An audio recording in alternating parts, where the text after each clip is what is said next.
এই যে সকালবেলা ঘুম থেকে উঠবো, তারপরে একদম চিন্তা শুরু যে সারাদিন কি রান্না হবে কি রান্না হবে। তারপরে সেটা ভাবতে ভাবতেই সকাল 9টা বেজে যাবে।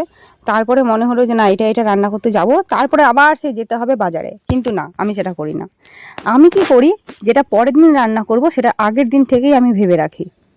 তারপরে সেটাকে আমি সকাল সকাল উঠে, যদি মাছ আনতে হয় তো মাছ, যদি চিকেন আনতে হয় তো চিকেন, সেটা এনে সকাল 9টার মধ্যে আমার রান্নাবান্না কমপ্লিট করে কতক্ষণ একটু খাওয়া দাওয়া করে সকালবেলা একটু, জানি না, ঘুম থেকে উঠে আমার আবার ঘুম পায়। যদি ছুটির দিন থাকে তাহলে আমি এমনটাই করি। তো চলো, হ্যালো বন্ধুরা, welcome back to my channel happy with শুস। আমি চলে এসেছি আরও একটি ব্লগ নিয়ে। তো আমি সুষমা।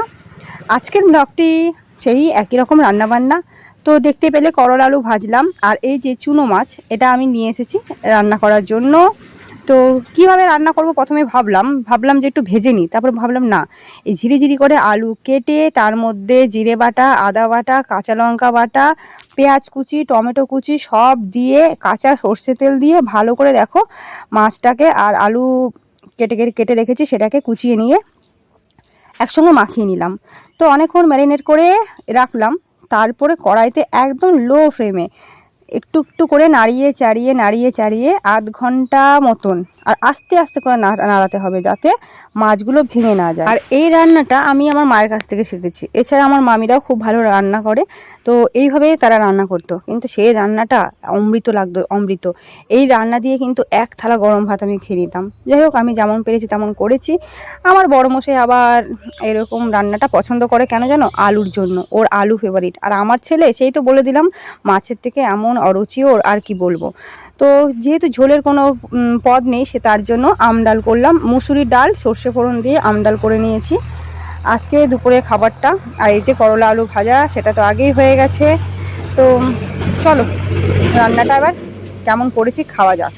সকালবেলা জলখাবারটা একটু ভারী কিছু করেছি, মানে ছাতু মুড়ে খেয়েছি। তার জন্য দুপুরে একটু পেটটা ভরা যাচ্ছে, তাই একদমই কম নিয়েছি। আর এখন ছেলেকে খাওয়াতে বসেছি। তো ছেলেকে দেখাচ্ছি যে দেখ মাছগুলো কত সুন্দর গোটা গোটা আছে, এইভাবে ভাত খেতে হয়। তো ও তো মাছ দেখেই মুখটা বেঁকিয়ে বসে আছে, খাবে না। ও করলা আলু ভাজা খেতে খুবই ভালোবাসে, তিতোটা মোটামুটি খায়, নিম বেগুনও খেতে ভালোবাসে। যাই হোক, মাছগুলো ওকে বেছে বেছে এক সাইডে রাখছি, ও নাকি গপ করে মুখে ভরবে আর টপ করে গিলে নেবে। তো যাই হোক, দেখি কি করে। আর আমি অল্প করে ভাত নিয়ে খেয়ে নিয়েছি। আর বিকেলবেলা আজকে একটু মোগলাই খেতে মন চাইছিল, তাই বড়মশাইকে বলেছি একটু মোগলাই নিয়ে আসতে। তো দেখি বড়মশাই কি মোগলাই নিয়ে এলো আমাদের জন্য। এই যে আমাদের বাড়ির পাশে বেশ নামকরা দোকান হিমল্যান্ড, সেখান থেকেই নিয়ে এসেছে মোগলাইটা। এর আগেও খেয়েছি, আর ভালো লাগে বেশ। এমনি আমি বাইরে কোথাও গেলে রোলটা খুব প্রেফার করি। রোল আমার খেতে খুব ভালো লাগে। যতটা না চাউমিন ভালো লাগে, তার থেকে রোলটা বেশি ভালো লাগে। সেটা এগ রোল হোক আর চিকেন রোল হোক, তবে চিকেন রোলের থেকে আমি এগ রোলটাই বেশি ভালোবাসি।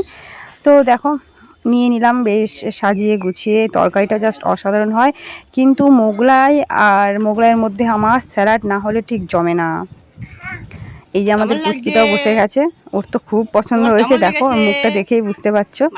আর বাপ বেটাকেও দিয়ে দিয়েছি খেতে। আর আমিও নিয়েছি। এই যে তোমাদেরকে না দেখিয়ে খাবো কি করে, এই যে এই প্যাকেটের মধ্যে আমি খাবো। চলো, আজকের ব্লগটা কেমন লাগলো সেটা জানিও। ভালো লাগলে এটা লাইক ফলো করে দিও। Tata, bye bye.